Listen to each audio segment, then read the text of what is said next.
الحمد لله رب العالمين رب اشرح لي صدري ويسر لي امري واحلل عقدة من لساني يفقهوا قولي رب زدني علما رب زدني علما رب زدني علما اللهم صل على محمد وعلى ال محمد كما صليت على ابراهيم وعلى ال ابراهيم انك حميد مجيد اللهم بارك على محمد وعلى ال محمد كما باركت على ابراهيم وعلى ال ابراهيم انك حميد مجيد حضور آئے مصیبے آخری میں شمار رہے اندھیروں سے روشنی کو روشنی میں لا رہے مجھے چہروں قدم گزرا ستے چہروں میں بلایا حضور آئے تو انسانوں کو جینے کا شعور آیا لائن سے تقریب تاسمین ارباب و دانش اصحاب و فرق کئی جمعہ سے انکتاب ہو رہا تھا سابقہ درمیان کے واقعہ کربلا کے حوالہ سے اور سیدنا فاروق اعظم کی شہادت کے حوالہ سے دیگر کئی مضامین کا بیان کرنا ضروری تھا. آپ کے وجودات کو کیا اللہ کے عالم سے دس بدعا ہوں کہ اللہ رب العزت قبول فرمائے. اور آج کے صبح سے پھر اسی سابقہ موضوع کی طرف غور کیا جا رہا ہے. سیرت طیبہ کے حوالہ سے بالترتیب چونکہ آپ کے سامنے بیان کر رہا ہوں. واقعہ معراج آپ کے سامنے تفصیل کے ساتھ رکھ دیا گیا. اب واقعہ معراج سے اگلا سفر شروع کرتے ہیں. اللہ رب العزت سے دعا کیجیے کہ اللہ رب العزت مجھے وہاں پر سچ کہنے کی توفیق عطا فرمائے. سامعین دل نواز، طائف میں اللہ کے پیغمبر صلی اللہ علیہ وسلم نے بڑا سخت اٹھایا، بڑی تکلیف اٹھائی اللہ کے پیغمبر نے. اللہ رب العزت نے اس کا مداوع کیا کہ رحمت عالم صلی اللہ علیہ وسلم کو خدا نے معراج میں بلایا اور معراج پہ بلا کر کے اللہ رب العزت نے آپ کو عظمتوں سے بھی نوازا، عزتوں سے بھی نوازا، انعامات سے بھی نوازا. تفصیل آپ کے سامنے کئی جمعوں میں عرض کر چکا ہوں. معراج سے واپس آنے کے بعد رسول اللہ صلی اللہ علیہ وسلم نے چونکہ مکے کے شرفاء کو بھی دعوت حق دے کر کے دے دیا. مکے والے نہیں مانے تھے تو باہر کا سفر کر کے بھی اللہ کے پیغمبر تھے. اب رسول اللہ صلی اللہ علیہ وسلم نے ایک نیا انداز اختیار کیا کیونکہ اب باہر کے قبائل میں سے ہر ایک کی طرف جانا بہرحال ایک مشقت ترین عمل ہے. بات یہ نہیں ہے کہ کسی مشقت سے نفرت کتراتی ہے. اللہ کے پیغمبر فرماتے ہیں کہ مجھے وہی عمل زیادہ پسند ہوتا ہے جس میں مشقت زیادہ ہو. جس میں مشقت زیادہ ہو مجھے وہی عمل زیادہ پسند ہے. رسول اللہ صلی اللہ علیہ وسلم ارشاد فرماتے ہیں کئی امور ایسے ہیں کہ مجھے بذات ہی وہ پسند ہوتے مگر میں امت پر شفقت کی وجہ سے اس عمل کو لیتا ہوں جس میں امت کے لیے آسانی ہوتی ہے۔ تو رسول اللہ صلی اللہ علیہ وسلم یہ نہیں ہے کہ اللہ کے پیغمبر کسی مشقت سے گھبراتے ہیں یا کتراتے ہیں، لیکن اس میں فائدہ زیادہ مل رہا تھا کہ مکہ کے اندر موسم حج میں یا موسم حج سے ہٹ کر کے بھی بعض تہوار ایسے تھے، جیسے آج کل ہمارے ہاں، اب تو میرے خیال میں شاید ختم ہی ہوگی اور مجھے نہیں پتا، مختلف علاقوں میں موسموں میں میلے لگتے ہیں، میلے لگتے ہیں، بازار لگتے ہیں۔ اسی طریقے کے ساتھ موسم حج کے موقع کے اوپر بھی بازار لگتے تھے، اور اس سے ہٹ کر کے بھی بازار لگتے تھے۔ ذوالمجنہ کا بازار لگتا تھا، عکاظ کا بازار لگتا تھا۔ رسول اللہ صلی اللہ علیہ وسلم نے اب یہ سوچا کہ ان بازاروں میں جا کر کے دعوت حق دی جائے، چونکہ اس میں دور دراز سے قبائل آتے ہیں، خرید و فروخت ہوتی ہے، تو ایک ہی جگہ پر ہمیں اکثریت میسر آ جائے گی۔ اگر سفر کر کے جائیں گے، جس علاقے میں جائیں گے تو وہاں دوسرے علاقے کے لوگ نہیں ملیں گے، اور یہاں ایسا ہے کہ سارے ہی مل جائیں گے۔ اللہ کے رسول صلی اللہ علیہ وسلم نے ان بازاروں میں جا کر کے اپنی دعوت حق کا آغاز فرمایا۔ یاد رکھیے، نبی کبھی اپنے پیغام پہنچانے میں سستی نہیں کر سکتا، وہ ہر وقت اس کی تلاش میں رہتا ہے کہ میری دعوت زائد سے زائد پہنچے، کوئی ایسا کام رہ نہ جائے جہاں تک آواز پہنچے، اور مبلغ ہوتا ہی ہوئی ہے جو ہر ایک تک بات پہنچانے کا حوصلہ رکھتا ہو۔ جس مبلغ کے سینے میں یہ آ جائے کہ میں اس کے بعد نہیں جاؤں گا، یہ میری سنتا ہے، میں اس کے بعد نہیں جاؤں گا، یہ غریب ہے، میں اس کے بعد نہیں جاؤں گا، یہ مجھے درست کوئی بات سنا دے گا، میں اس کے بعد نہیں جاؤں گا، یہ بد اخلاق ہے، میں اس کے بعد نہیں جاؤں گا، اس کو میری بزرگی کا احترام نہیں ہے، میں اس کے سامنے بات نہیں کروں گا، اس کو میری مولویت کا پتہ نہیں ہے، تو ایسا شخص مبلغ بننے کے قابل بالکل۔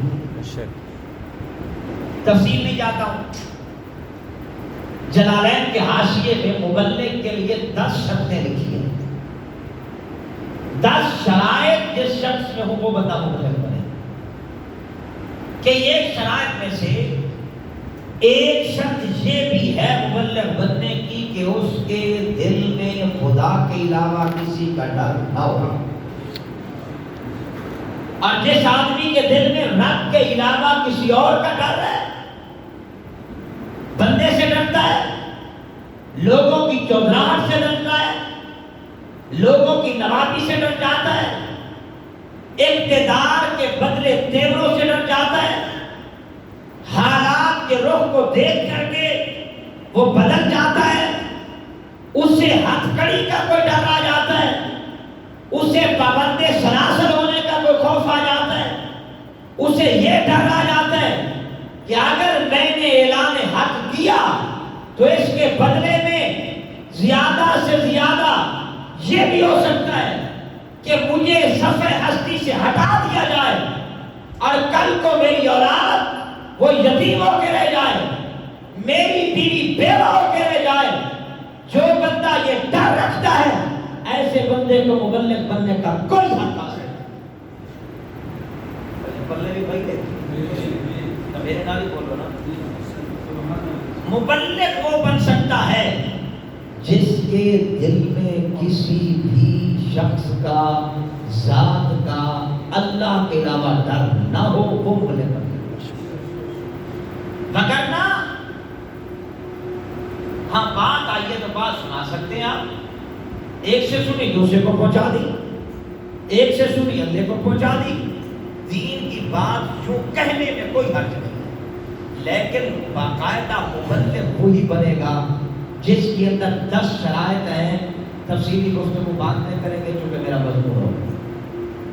نمبر 2 دوسری شرط یہ ہے مبلغ وہ بندہ بنے جس کو علم دین اور شریعت و قرآن و حدیث پہ پوری دسترس حاصل.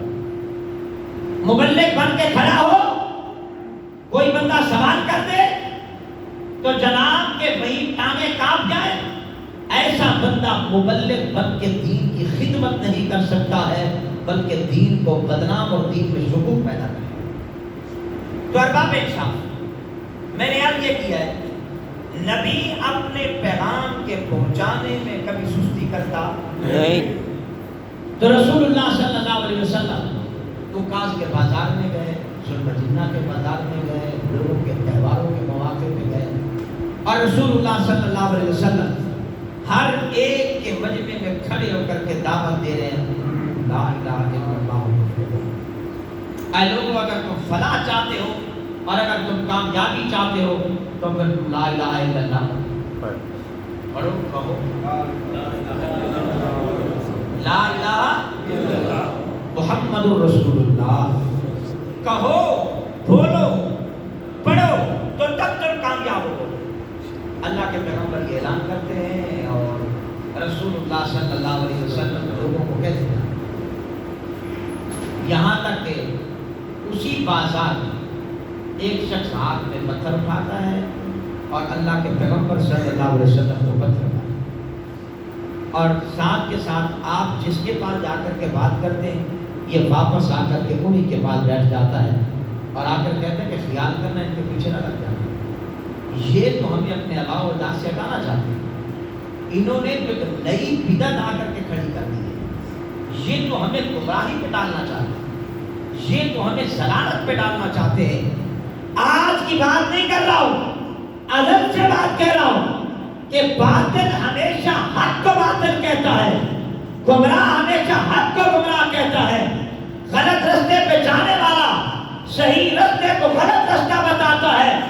جبکہ یاد رکھیے حق حق ہوا کرتا ہے, حق باطل نہیں ہوتا ہے. سچ سچ ہوا کرتا ہے, سچ جھوٹ نہیں ہوا کرتا ہے. اور سچ کو جو جھوٹ کہتا ہے, جو حق کو باطل کہتا ہے, جو گمراہی کو ہدایت کہتا ہے, جو ضلالت کو ہدایت بتاتا ہو, یہ باطل پہ ہوا کرتا ہے. یہ وطیرہ اہل ایمان کا نہیں ہوتا ہے, یہ کفار کا ہوا کرتا ہے.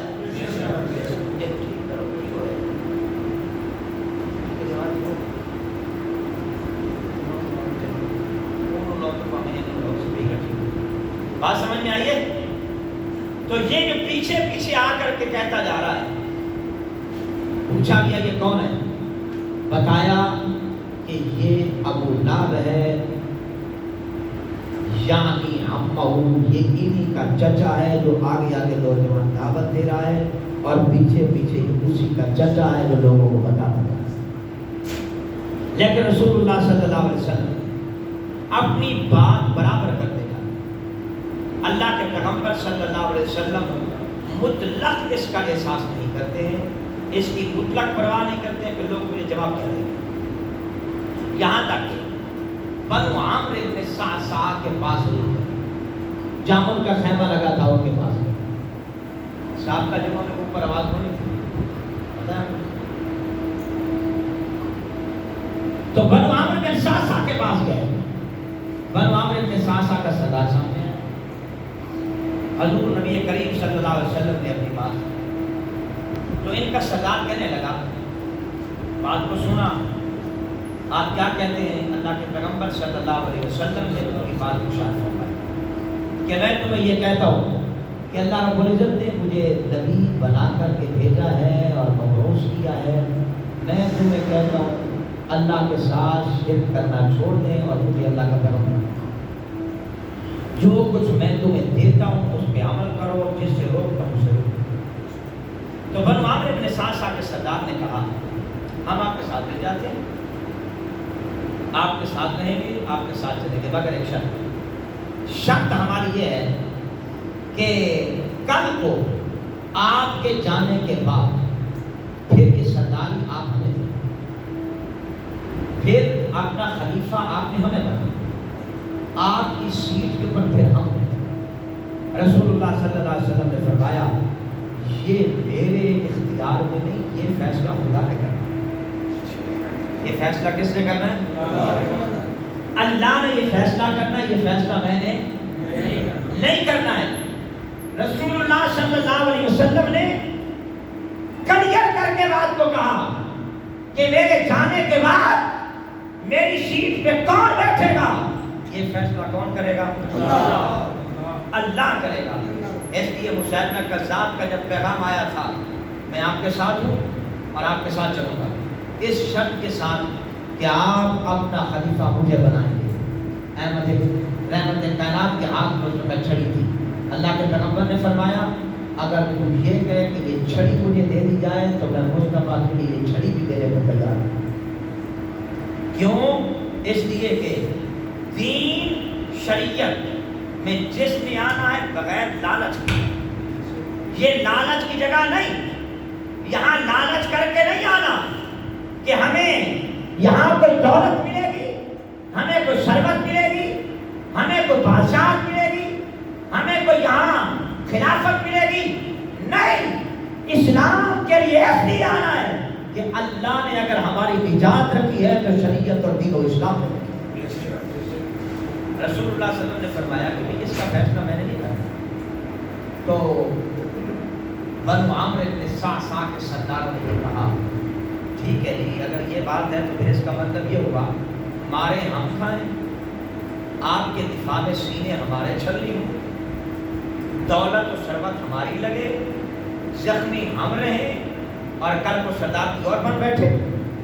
اللہ کے رسول صلی اللہ علیہ وسلم یہ کہہ کر کے کھڑے ہو گئے کہ اللہ رب العزت اپنے دین کا حامی و ناصر خود، تم نہیں تو خدا کو کوئی اور سے۔ اللہ کے رسول صلی اللہ علیہ وسلم کہے رحمت عالم صلی اللہ علیہ وسلم کئی جگہوں پہ گئے اور ایک موقع پہ رحمت کائنات صلی اللہ علیہ وسلم حضرت ابوبکر صدیق کو بھی ساتھ کیا اور جناب سیدنا علی المرتضیٰ رضی اللہ عنہ کو ساتھ کیا۔ بنو زغل بن شیبان کے پاس اللہ کے پیغمبر گئے، بنو زغل کے سرداروں کے پاس گئے اور حضرت صدیق اکبر رضی اللہ تعالیٰ عنہ ساتھ تھے۔ جناب سیدنا صدیق اکبر رضی اللہ تعالیٰ عنہ پہلے کو آواز رسول اللہ صلی اللہ علیہ وسلم نے فرمایا کہ آپ ذرا مضبوط آواز۔ اللہ کے پیغمبر صلی اللہ علیہ وسلم کی موجودگی میں جناب صدیق اکبر نے بنو زغل کے سردار سے پوچھا اور انہوں نے کہا کہ تم نے سنا تو ہوگا نا کہ ایک پیغمبر تشریف لائے اور انہوں نے دعویٰ اور اعلان کیا ہے کہ میں اللہ کا نبی ہوں، میں اللہ کا رسول ہوں، سنا ہے نا تم؟ جی آپ نے سنا۔ تو ساتھ ہی کہا تو جن کے بارے میں تم نے سنا ہے یہ ہے وہ جنہیں محمد کہا جاتا ہے صلی اللہ علیہ وسلم۔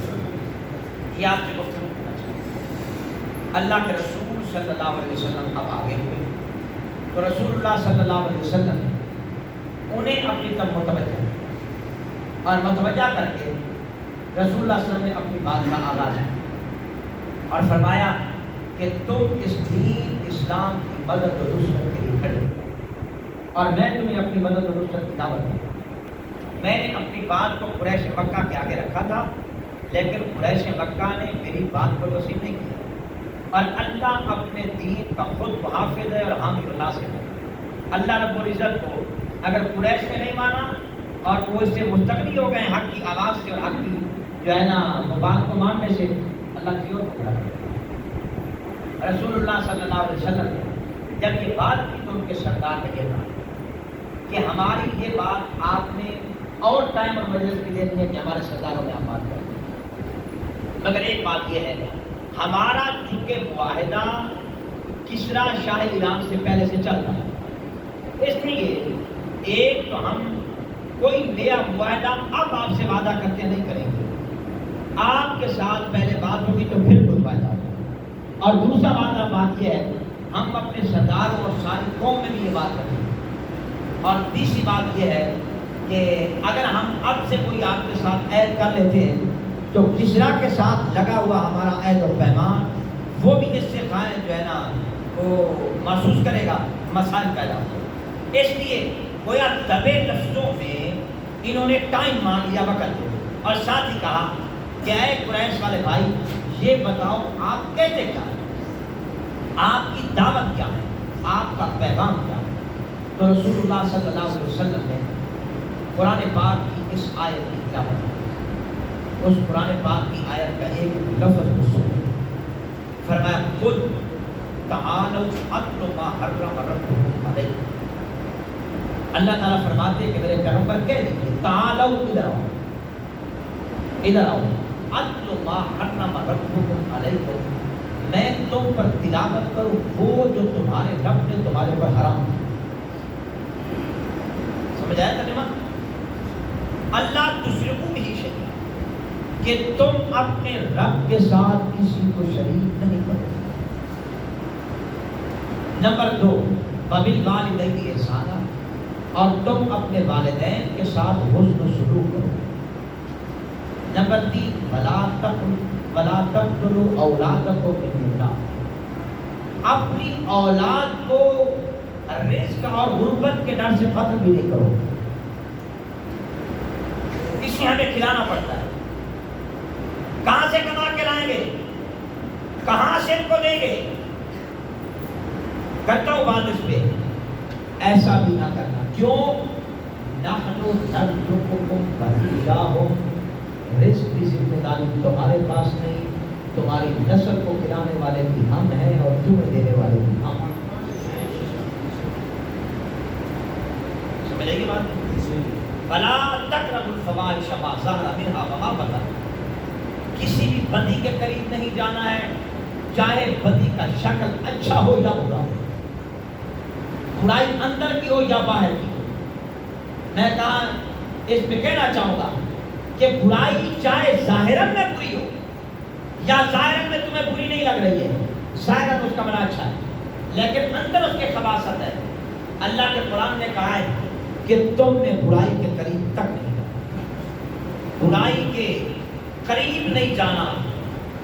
یہاں خدا ذوالجلال نے اللہ کے پیغمبر نے تعالوا کہہ کر کے چند باتوں کا ذکر کیا۔ نمبر 1 لا تشرکوا بہ شیئا، اللہ کے ساتھ کسی کو شریک نہیں کرنا ہے۔ شرک کسی صورت میں میرے رب کو برداشت نہیں ہے، اس لیے کہ اگر تم اپنی دوستی میں، اپنے تعلق میں، اپنی جو ہے نا محبت میں کسی اور کو شریک نہیں کرنا چاہتے ہو تو رب تم سے بڑا غیرت مند ہے، خدا ذوالجلال تم سے زیادہ غیرت رکھتا ہے۔ اگر تم اپنی دوستی میں کسی کو شریک نہیں کرتے ہو تو رب اپنی عبادت میں بھی کسی کو شریک نہیں ہونے دیتا ہے۔ اس کی صفت میں کسی کو شریک کرو گے، اس کی ذات میں کسی کو شریک کرو گے، اس کے کمالات میں کسی کو شریک کرو گے، کسی صورت میں برداشت نہیں ہوگا۔ اس لیے یاد رکھیے اس بات کو، میرے رب کو چھوڑ کر کسی اور کے نام کی مدد کرنا، میرے رب کو چھوڑ کر کسی اور سے استغاثہ کرنا، میرے رب کو چھوڑ کر کسی اور سے تعلق قائم کرنا، میرے رب کو چھوڑ کر کسی اور کے ساتھ یہ بھیگے رسانا کہ وہ رب ہوتا ہے کہ خدا ذوالجلال ہمیں رزق دیا کرے، خدا ذوالجلال ہماری مدد کیا کرے، خدا ذوالجلال کے علاوہ کوئی ہماری پکار کو سنتا ہے، یہ شرک ہے۔ پکاروں کو سنتا ہے، اکیلا رب ہے، رزق دیتا ہے، اکیلا رب ہے، ہر مشکل میں کام آتا ہے تو اکیلا میرا رب ہے، اس کے علاوہ کوئی اور ہے تو ہے۔ طبیعت ٹھیک ہے نا؟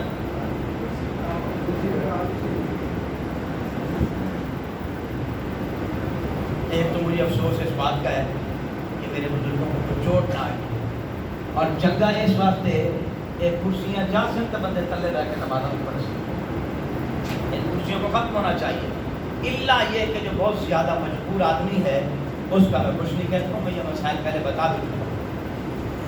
اللہ اکبر کبیرہ، اب تو ہم مسجدوں میں جاتے ہیں نہیں لگتا مسیح لیکن سبھی حال لگا ہوا ہے، کیا سمجھ آئیے؟ اس لیے انتہائی مجبوری کی حالت میں کرسی کا استعمال کیجیے، وگرنہ کرسی کا استعمال بالکل غلط ہے۔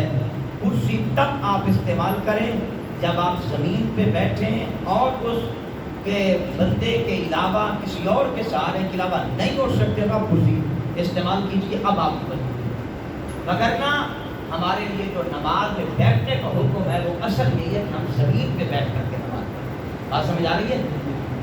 چلو یہ مسئلہ آیا پر نمبر 1 لا تشرکوا بہ شیئا، کہ میں تمہیں بلاتا ہوں اس بات پہ کہ رب کے ساتھ کسی اور کو شریک نہیں کرنا، اور بلند آواز سے نہیں کرنا، کسی اور کو شریک نہیں کرنا، کسی اور کو شریک نہیں کرنا، کسی اور کو شریک نہیں کرنا۔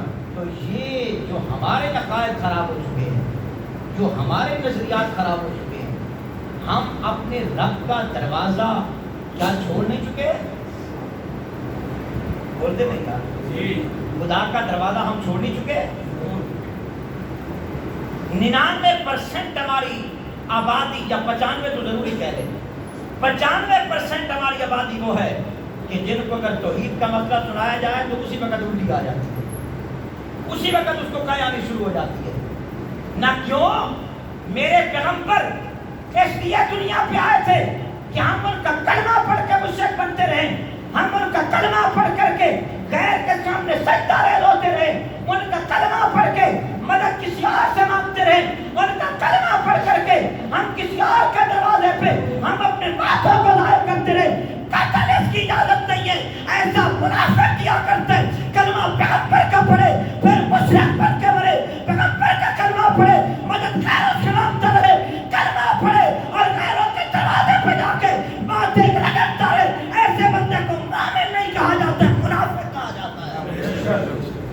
بات سمجھ میں آئی ہے کہ نہیں آئی ہے؟ یہ ماتھا اور زمین رب نے اپنے لیے رکھی ہے، کسی غیر کے لیے نہیں رکھی ہے۔ عبادت، آج تک آپ نے کبھی سنا عبادت کا معنی کیا ہوتا ہے؟ ہاں جی، عبادت عربی میں عبادت معنی ہے انتہا درجے کی اپنی ذلالت اور انکساری کا اظہار کو کہا جاتا ہے، اس سے زیادہ آگے اپنے اس کا اظہار نہیں ہوتا ہے، اور اس کی انتہا کیا ہوتی ہے؟ یہ رکھتی ہے، نہیں سمجھے بات کو؟ یہ انتہا ہوتی ہے انسان کی انتہا کیا ہوتی ہے کہ جا کر کے ماتھا ٹیک دے، اور خدا ذوالجلال نے اس لیے اس ماتھے کو اپنے لیے رکھا ہے، کسی اور کے لیے نہیں رکھا۔ رحمت کائنات نے صحابہ کو کہا تھا، صحابہ نے آ کہا یا رسول اللہ ہم نے تو باہر اعظم والے لوگوں کو یہ دیکھا ہے کہ بعض گاہ کو لوگ آتے اور آ کر کے سجدہ کرتے ہیں، تو یا رسول اللہ صلی اللہ علیہ وسلم تو کیا یہ انداز تعظیم جو لوگ کیسر و کسریٰ اور بادشاہوں کے ساتھ کرتے ہیں ہم آپ کے ساتھ کیوں نہ اختیار کر لیں؟ آپ تو احترام اور تعظیم کے زیادہ لائق ہیں، ان کی حیثیت کیا ہوتی ہے، ان کا کیا مقام ہے؟ آپ کو رب نے عزت اور مقام اور مرتبہ بخشا ہے، آپ اللہ کے پیغمبر ہیں، اللہ کے رسول ہیں، آپ کے کمالات، آپ کے معجزات، آپ کی عظمتوں سے ہم واقف ہیں۔ رحمت کائنات نے کہا کہ میرے صحابہ اگر اس کے علاوہ کسی کو سجدہ کیا جا سکتا تو میں عورت کو کہتا اپنے خامن کو سجدہ کیا کرے، اگر نہیں ہے تو پھر یاد رکھیے اس ماتھے پر ٹکایا جائے گا تو فقط اس کے سامنے یہ سجدہ کرنا، میں محمد رسول اللہ بھی اپنے لیے اجازت نہیں دیتا ہوں، امت محمد کے لوگوں اگر سجدہ میرے پیغمبر کو نہیں ہو سکتا ہے تو کسی گندے پیر کو کیسے کیا جا سکتا ہے؟ سجدہ کس کو ہوتا ہے؟ اللہ۔ اور بلند آواز سے کس کو ہوتا ہے؟ رب کو ہوتا ہے، خدا کے علاوہ کسی کو سجدہ نہیں، کسی کو سجدہ نہیں۔ آپ ناراض ہو جاتے ہیں جلدی جلدی، اور میں کہتا ہوں جلدی ناراض نہ ہوا کرے، میری سن لیا کرو۔ اگلے دن محفل میں بیٹھے ہوئے تھے تو حضرت علی حجویری رحمہ اللہ کے دربار کے بارے میں کسی نے کہا داتا دربار، میں نے کہا یار میں تھوڑا سا اختلاف کرتا ہوں، میں کہتا ہوں لیتا دربار، نہیں سمجھے بات، میں کہتا ہوں لیتا دربار، بھائی یہاں سب کچھ لیا جاتا ہے، دیتا کون ہے یہاں؟ نہیں سمجھے بات، یہاں تو لیا جاتا ہے نا، آپ جاتے ہیں ریاض وہیں دے آتے ہیں، لے آتے ہیں، وہ پیسے لے آتے ہو دے آتے ہو، دسو یار، سوائے چوری دے کسی کو تو آج تک لبے ہے گھر کر لو میرے نام، جا کر کے آپ بکسا توڑے گے تو کچھ ملے گا نا، بکسا توڑے بغیر تو وہ وہاں لیتے ہو کہ دیتے ہو؟ تو پھر دیتا کس چیز کا ہے؟ داتا اگر ہے تو وہ میرے رب کی ذات ہے، میرا خدا جو جلال داتا ہے، اس کے دروازے پہ آپ بیٹا دیتا ہے، اس کے دروازے پہ آئیے وہ بچے دیتا ہے، اس کے دروازے پہ آئیے وہ سب کچھ عطا کرتا ہے۔ میرے بزرگوں نے، میرے اسلاف نے ہمیں عزت سکھائی ہے۔ ایک ایک صفحہ آپ بشر محجوب کا، حضرت علی حجویری کا پڑھتے چلے جائیے، وہ سبق دیتے جاتے ہیں، وہ درس دیتے جاتے ہیں کہ راکو اگر سجدہ کرنا ہے میرے رب کو کرنا ہے، اگر مانگنا ہے میرے رب کو مانگنا ہے، تو یاد رکھیے اللہ کے ولی سجدہ کروایا نہیں کرتے، بتایا کرتے سجدہ کیا کہاں جاتا ہے۔ اللہ کے ولی بتاتے ہیں کہ سجدہ کیا اور بلند آواز سے کیا اور بلند آواز سے کیا۔ یہ جو جملے ہیں یہ ہمارے بنائے ہوئے ہیں یا بھائی جائیے توڑ دے؟ ہمارے بنائے۔ بولو یار، یہ جملے ہمارے بنائے ہیں یا بھائی جائیے ہمارے پر؟ تو آپ کے بنائے ہوئے جملے کو مجھے حق حاصل ہے، میں کہہ سکتا ہوں غلط ہے۔ میرے کہے گئے جملے کو آپ کو حق حاصل ہے، کہہ سکتے ہیں غلط ہے، کوئی حق نہیں ہے۔ میرا جملہ میرا ذاتی ہے، آپ کا جملہ آپ کا، بولو یار، آپ کا جملہ آپ کا ذاتی ہے۔ آپ کے بنائے گئے جملے میں غلطی نکالی جا سکتی ہے کہ نہیں؟ یا آپ دعویٰ کرتے ہیں کہ تم معصوم و نبیوں کی طرح؟ یہ ابھی ایک ساتھی اٹھا ہے، میری سب کے نظر ہے نا، ابھی ایک ساتھی اٹھا ہے، اگر میرے حق بات سمجھانے پہ تم یوں اظہار ناراضگی کرتے ہو تو پھر یاد رکھنا نہ کسی کے آنے کی مجھے خوشی ہے، نہ کسی کے جانے کا کوئی ڈر ہے۔ سچ کو سننے کی عادت ڈالیے، سچائی کو سننے کا اپنے اندر حوصلہ پیدا کیجیے، حق کی بات کو سننے کا حوصلہ پیدا کیجیے۔ میں پھر کلیئر تمہیں کہنے لگا ہوں، یہ جملے تم نے اور ہم نے بنائے تھے، یہ کہا گیا میرے اور آپ کا تھا، میرے رب نے قرآن میں نہیں کہا تھا، میرے پیغمبر نے اپنی حدیث طیبہ میں نہیں کہا تھا۔ تیرے کہے گئے جملے کو میں غلط کہہ سکتا ہوں، میرے کہے گئے جملے کو غلط تم کہہ سکتے ہو۔ فقط زمین پہ ایک دو ذات ہیں جن کے کہے کو غلط نہیں کہا جا سکتا، ایک کو خدا کہتے ہیں، دوسرے کو مصطفیٰ کہا جاتا ہے۔ نہ رب کے کہے کو غلط کہہ سکتا ہے، نہ میرے نبی کے کہے کو غلط کہہ سکتا ہے۔ بولو یار، ہاتھ کھڑا کر کے میرے ساتھ کہے، اللہ کے کہے کو غلط کہہ سکتا ہے نہیں، رب کے کہے کو غلط کہہ سکتا ہے نہیں، نبی کے کہے کو غلط کہہ سکتا ہے نہیں، بندے کے کہے کو غلط کہا جا سکتا ہے۔ بندے کے بولے گئے لفظ کو دوسرا بندہ اصلاح کر سکتا ہے، لیکن نبی کی اصلاح کوئی کر سکتا نہیں۔ کوئی ایسا سوچے گا نہیں، دائرہ اسلام سے خارج۔ قرآن کو صحیح کرنے کا کوئی سوچے گا تو دائرہ اسلام سے خارج۔ قرآن تو قرآن ہے، ہم تو نبی کے بارے میں اتنا جانتے ہیں، رحمت عالم صلی اللہ، اور بلند آواز سے کہے صلی اللہ، اور بلند آواز سے کہے صلی اللہ۔ سمجھو میں کتنی تم پہ محنت کرتا ہوں میرے دوستو، لیکن میری بات کو مذہب مسلک کی بنیاد پر رد مت کیا کرو، میں جو تمہیں سمجھاتا ہوں اس پہ دیکھا کرو۔ رحمت عالم کے پاس اللہ کے پیغمبر نے دیکھا، حضرت عبداللہ بن عمرو بن عاص میری باتوں کو لکھتے تھے اور آج نہیں لکھتے۔ فرمایا ہاں عبداللہ لکھ سی یار، قلم دبات کدھر گئی ہے؟ فرمایا یا رسول اللہ بیلیاں روک دیتا ہے۔ کس نے روکا ہے؟ بولو یار، دوستوں نے، صحابہ نے، جماعت نے، احباب نے روکا۔ کیوں روکا؟ انہوں نے یہ کہا ہے کہ کر گیا تو ہر بات ہی لکھتا جاتا ہے۔ اللہ کے پیغمبر صلی اللہ علیہ وسلم کبھی غصے میں ہوتے ہیں، کبھی پیار میں ہوتے ہیں، کبھی طبیعت نارمل ہوتی ہے، کبھی طبیعت کی کیفیت تھوڑی بدلی ہوتی ہے، تو ہر بات نہ لکھا کرو، طبیعت کو دیکھا کرو، طبیعت کو دیکھ کر کے وہ بات نوٹ کیا کرو۔ اللہ کے رسول صلی اللہ علیہ وسلم نے فرمایا اچھا، تو رحمت کائنات صلی اللہ علیہ وسلم نے یوں اپنی زبان کی طرف اشارہ کیا، اشارہ کر کے کہا اے عبداللہ بن عمرو بن عاص، میں غصے میں بولوں تب لکھا کرو، میں نارمل طبیعت میں ہوں تب لکھا کرو، میں پیار میں بیٹھا ہوں تب لکھا کرو، میں جس حالت، جس رنگ، جس کیفیت میں ہوں، جو میری زبان سے نکلتا ہے وہ لکھ لیا کرو۔ اس خدائے ذوالجلال نے یہ فیصلہ کر دیا ہے، مصطفیٰ کی زبان پر صدقے کچھ آ نہیں سکتا. اس زبان پہ آئے گا تو کیا آئے گا؟ بولو یار، کیا آئے گا؟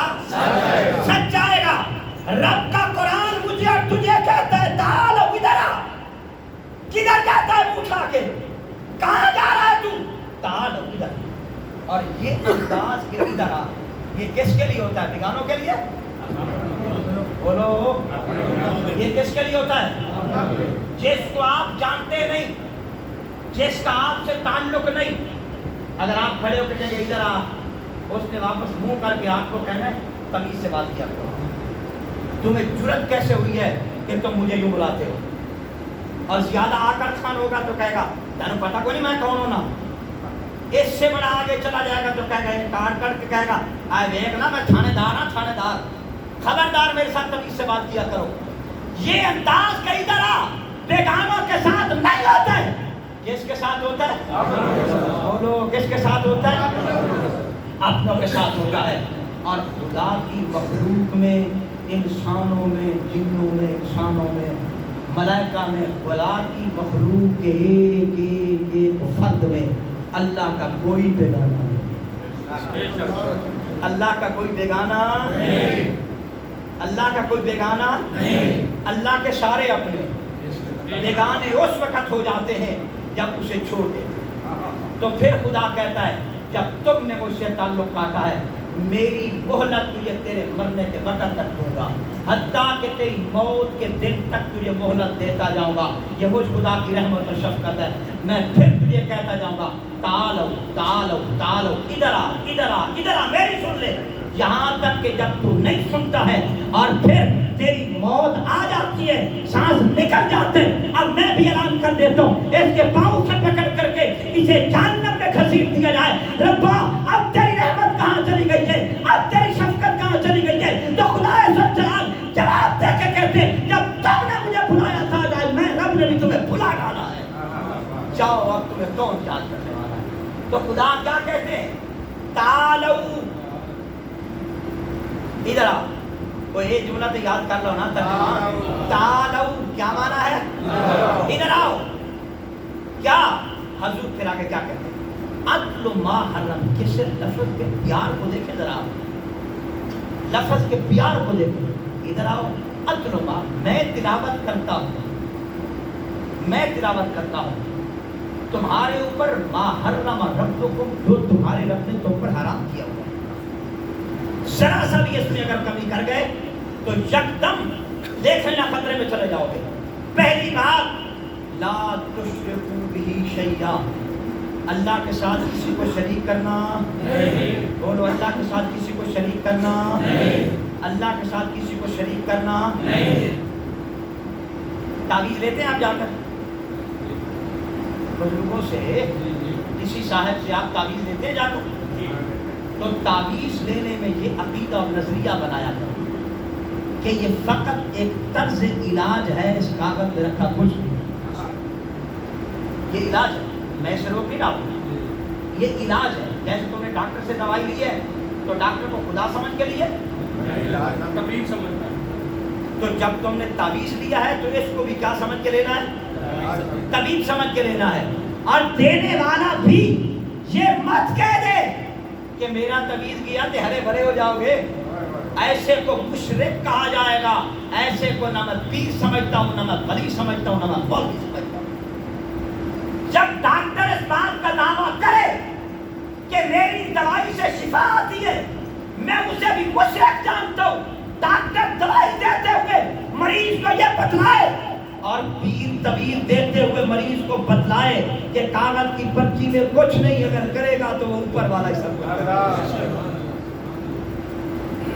ترمذی شریف اگلے دن آپ نے پڑھی حدیث طیبہ، رحمت عالم صلی اللہ علیہ وسلم کی حدیث طیبہ آئی تو محدثین نے اس پہ لکھا ہے باقاعدہ کہ تعویذ کے لیے تم نے اگر کسی دینے والے نے دینا ہے تو اس کی چند شرائط ہوتی ہے، جن میں سے ایک یہ بھی ہے کہ اس میں کوئی جملہ ایسا نہیں ہونا چاہیے جس میں خدا کو چھوڑ کر کسی غیر سے مدد مانگتا ہے. شیعوں نے ایک نکالا طبیب، اسے ناد علی کہتے ہیں. سنے کبھی میری بات؟ شیعوں نے نکالا اور اسے نادر علی کہا جاتا ہے. اور پھر وہ چلتے چلتے میں نے کئی مسلمانوں کے جو ہے نا وہ کتابوں میں دیکھا ہے ہر مشکل کا حل نادر علی. ناد مانا ندا کرنے والا، نس بلانے والا. حضرت علی کو ساتھ ملایا تو اس کا معنی ہے آپ کو بلانے والا. ایمان سے بتائیے رب کو چھوڑ کر کے جب میرے آقا دو جہاں کو خدا نہیں بنایا جا سکتا تو کسی اور کو بنایا جا سکتا ہے؟ میں پھر تمہیں چیختا رہتا ہوں اپنے عقائد پہ غور کرو. بہت کچھ ہمارے اندر عقائد و نظریات وہ ہیں جو کسی اور کے اندر لگائے ہیں، اور جب اس کے اوپر تھوڑا سا ہم رمبا لگاتے ہیں کہ اس کی صفائی ہو جائے تو میرے دوست مجھ سے ناراض ہو جاتے ہیں. یہ ممبر مجھے مجبور کر دیتا ہے کہ اس بات کی آواز لگائی جائے جو شریعت کے مطابق ہے. اگر شریعت کی آواز لگانے میں اپنا ناراض ہوتا ہے بے شک ہوتا رہے، بیگانہ ناراض ہوتا ہے بے شک ہوتا رہے. میں ممبر رسول کا وارث ہوں. جب ناراضگیوں کو میرے پیغمبر نے کچھ نہیں سمجھا تو میں بھی کچھ نہیں سمجھتا ہوں. وہ راضی ہونا چاہیے، مخلوق ساری ناراض ہو جائے کوئی پرواہ نہیں. کون راضی ہونا چاہیے؟ میں اگر بات جو میں نے کی ہے آپ کو سمجھ میں آئی ہے؟ آپ اس بات پہ ہیں کہ اسے راضی کرنا چاہیے. ہاتھ کھڑا کر کے دسو یہ سارے راضی ہوتا ہوں. اسے راضی کرنا ہے کہ مخلوق کو راضی کرنا ہے؟ دوست کو راضی کرنے میں جو بات سچ کی ہے بتانی چاہیے کہ نہیں بتانی چاہیے؟ بتانی چاہیے. توجہ. دوسری بات وَبِالْوَالِدَيْنِ إِحْسَانًا. یہ بلا کے رب کہہ رہا ہے میرے کو لاؤ تو ہم کا کچھ کرنا دس. دوسری بات ماں باپ کے ساتھ حسن سلوک کرنا ہے. کیا کرنا ہے؟ حسن سلوک. ماں باپ کے ساتھ حسن سلوک کرنا ہے. خدائے ذوالجلال نے قرآن میں کئی مقامات جہاں رب نے اپنے شرک سے ڈرایا ہے وہیں خدائے ذوالجلال نے ماں باپ کی نافرمانی سے بھی ڈرایا ہے. بات سمجھ میں آئیے کہ نہیں؟ میں نے کئی نوجوانوں کو یہ کہتے ہوئے سنا کہ یہ ہوئے تھے اپنی گال دوسرے ہوگا نا. میں جو بات کر رہا ہوں یہ غلط ہے. میں نے ایک نوجوان کو کہا اس نے بڑا کچھ مجھے سنایا کہتا رہا. میں نے کہا شریعت میں باپ بیٹے کو قتل بھی کر دے تو شریعت کی سانس نہیں روک دیتی ہے. چند ٹکوں کے پیچھے باپ سے ناراض ہونے کا تمہیں ہم کس دے دیں. مسئلہ بتا رہا ہوں تمہیں. اگر باپ بیٹے کو قتل کر دیتا ہے بغیر جرم کر دیتا ہے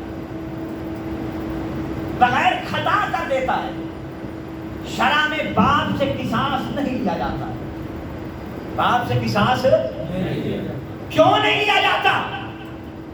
اپنی جیب کے پیسے نکال کے اگر آپ آگ لگا دیتے ہیں آپ سے کوئی پوچھ سکتا ہے؟ نہیں. بولو. نہیں. آپ اپنی چیز کو جا کر نالے میں پھینک دیتے ہیں آپ سے کوئی پوچھ سکتا ہے؟ نہیں. آپ خود مالک ہے نا. تو اللہ کے پیغمبر نے کہا انتا ومالک لابیک، تو بھی اور تیرا مال بھی تیرے باپ کا ہے. اگر یہ اپنے بیٹے کو مار دیتا ہے اپنے مال کو مار رہا ہے تمہیں کیا حق حاصل ہے کہ تم اسے قصاص لیتے رہو؟ شریعت نہیں قصاص دیتی ہے. جس بات سے شریعت قصاص لینے کا حکم بھی ختم کر دیتی ہے کیا اس باپ کے پیچھے تم جائیداد کے پیچھے آ کر کے باپ کی تحریم کرتے ہو، باپ کی بے عزتی کرتے ہو، ماں کی لٹوں کو کھینچتے ہو، ماں کے بالوں کو کھینچتے ہو؟ حتیٰ کہ ایسے بھی ظالم اب تو آ گئے اخبارات کی دنیا میں پڑھے ماں کو گولی مار دی جاتی ہے، بیٹا باپ کو گولی مار دیتا ہے، باپ کو گھسیٹا جاتا ہے، باپ کو رسوا کیا جاتا ہے، باپ کو عدالتوں میں گھسیٹا جاتا ہے. یاد رکھیے ایسا بندہ یہ زبان کے ساتھ تو مسلمان ہے حقیقت میں شریعت کا انکار کر رہا ہے، حقیقت میں شریعت کو پیسے پہنچا رہا ہے، حقیقت میں قرآن کو پیسے پہنچا رہا ہے. رب ذوالجلال نے ہر جگہ سمجھایا میرے ساتھ شریک کرنا بھی حرام ٹھہرتا ہے، ماں باپ کی تحریم نہ کرنا بھی حرام ٹھہرایا جاتا ہے. باپ کی عزت کرو، ماں کی عزت کرو. خدا کہتا ہے آؤ تمہیں سمجھاتا ہوں. نمبر 1 میرے ساتھ کسی کو شرک میں میرے ساتھ کسی کو شریک نہیں ٹھہرانا. ایمان والو تمہیں دعوت دے رہا ہوں مجبور مت ہو جانا اپنے گھر کی برادری سے، مجبور مت ہو جانا اپنے گھر کی خواتین سے. ان کے عقائد اور نظریات پہ لوگوں نے محنت نہیں کی، بڑھیوں کے پیچھے لگ کر کے لوگ اپنے آپ کو برباد کرتے ہیں. علامہ حق نواز فرمایا کرتے تھے سارا بیڑا تو ان کرتوتوں نے ہمارا غرق کیا ہوا ہے. جیسے وہ کہتے ہیں یہ لٹو اس کے پیچھے لگا رہ جاتا ہے. یاد رکھیے اس بات کو، ذرا سی اگر تمہیں کہیں شک پڑ جائے کہ اس میں شرک کا ابتلا ہے اس رستے کو چھوڑ دے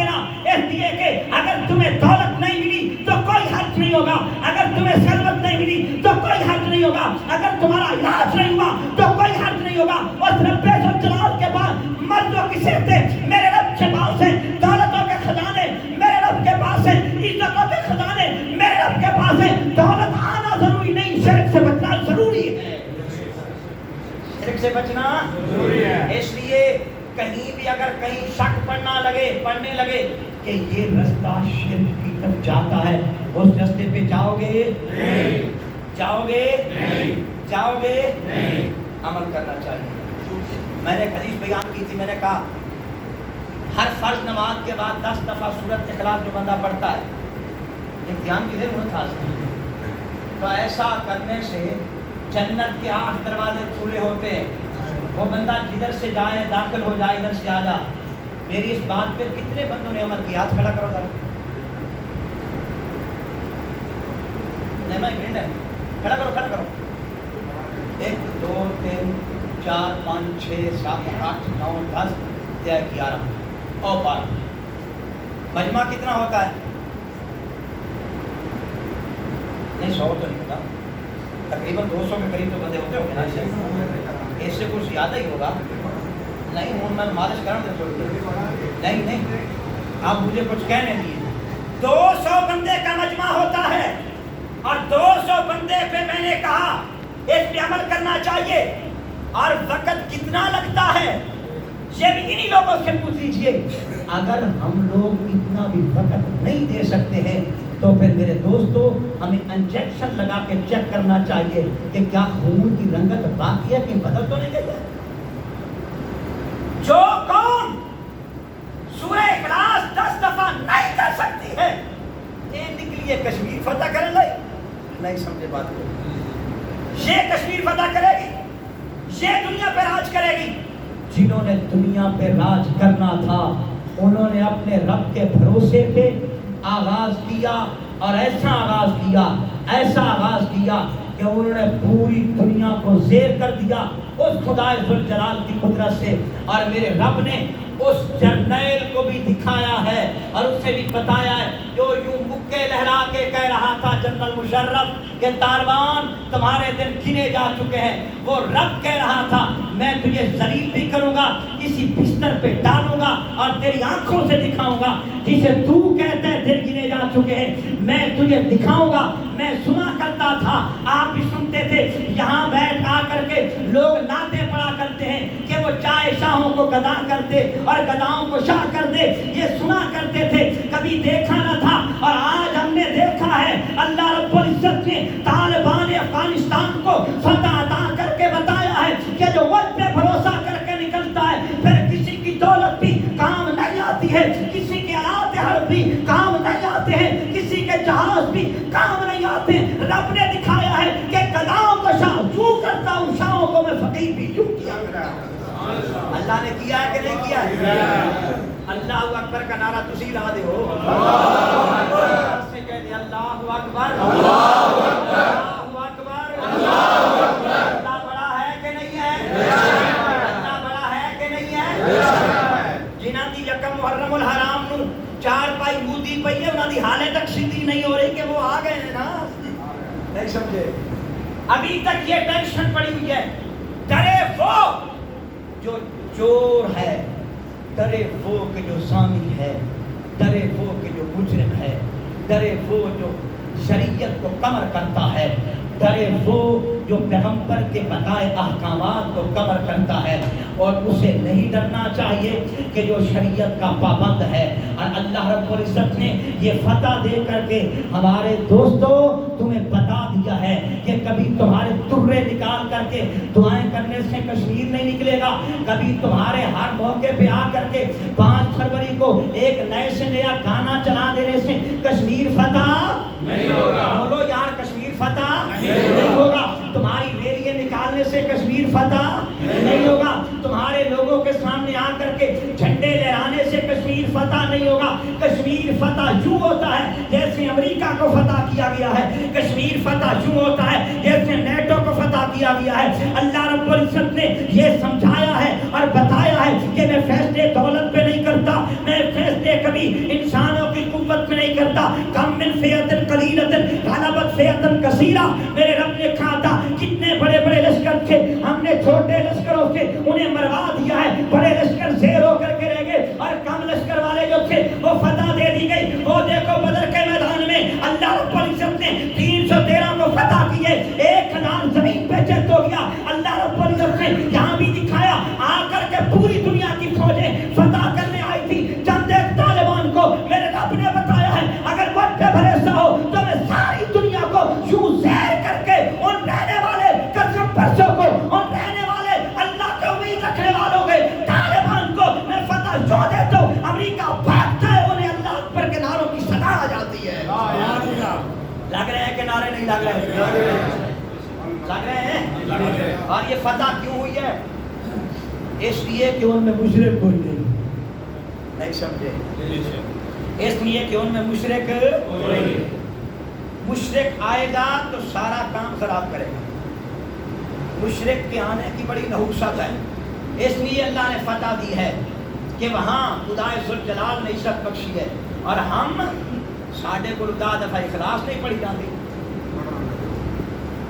یہ حالے بھی نہیں پڑھ دینا تو پھر قسمت دی اللہ پڑھو گے انشاءاللہ.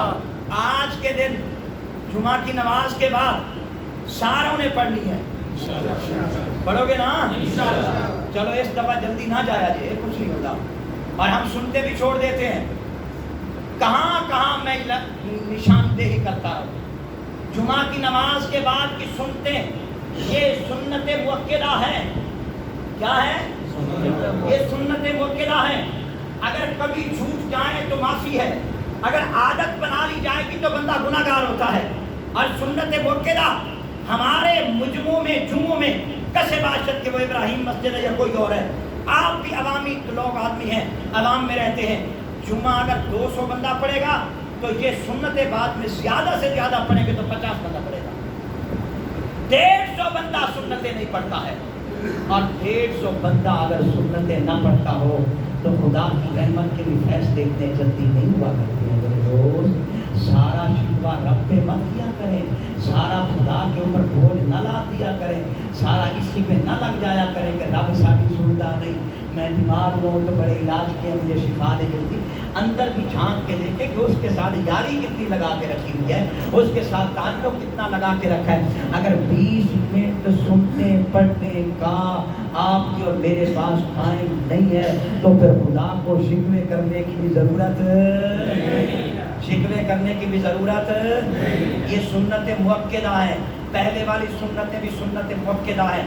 یہ بعد والی آپ کی 4 سنتیں 2 سنتیں بھی مؤکدہ ہیں. اگر چھوڑنے کی عادت بنا لی گئی تو انسان گناہ گار ہوتا ہے.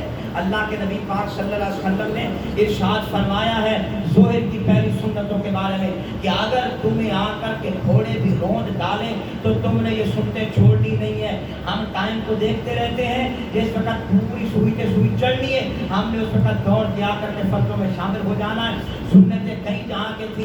اور اللہ رب العزت اگر فیصلے کرتا ہے تو پھر ان کے لیے کیا کرتا ہے, جو میدان جنگ میں بھی سنتے چھوڑتے نہیں ہیں, جو میدان جنگ میں بھی نسلوں کو چھوڑتے نہیں ہیں, جو میدان جنگ میں بھی اپنے خدا کو کہتے ہیں اللہ اکبر اللہ اکبر اللہ اکبر. پھر خدا ذوالجلال دکھاتا ہے امریکہ جیسا بھی ذلیل و خوار ہو کر کے وہاں سے نکلتا ہے اور رب بتاتا ہے کہ جو مجھ سے لو لگاتا ہے میں اسے رسوا نہیں کیا کرتا ہوں. عزت دینا مجھ رب کا کام ہے, میں عزتیں دیا کرتا ہوں. آگے چلتے ہیں, ٹائم میرے پاس ختم ہے. بس ویسے کی والدین کے احسانات, والدین کے ساتھ کیا کیا کرو, یہ احسان کیا کرو, نیکی کیا کرو. خدائے ذوالجلال ہمیں بار بار کہتے ہیں ولا تقتلوا اولادکم من املاق, اپنی غربت کے ڈر سے اولاد کو قتل مت کیا کرو, اس لیے کہ تمہیں بھی روزی ہم دیتے ہیں اور تمہاری اولاد کو بھی روزی ہم دیتے ہیں. انشاءاللہ العزیز یہیں سے اگلے جمعے کا آغاز ہوگا. شاد زندہ صحبت باقی. آخر دعوانا الحمدللہ رب العالمین.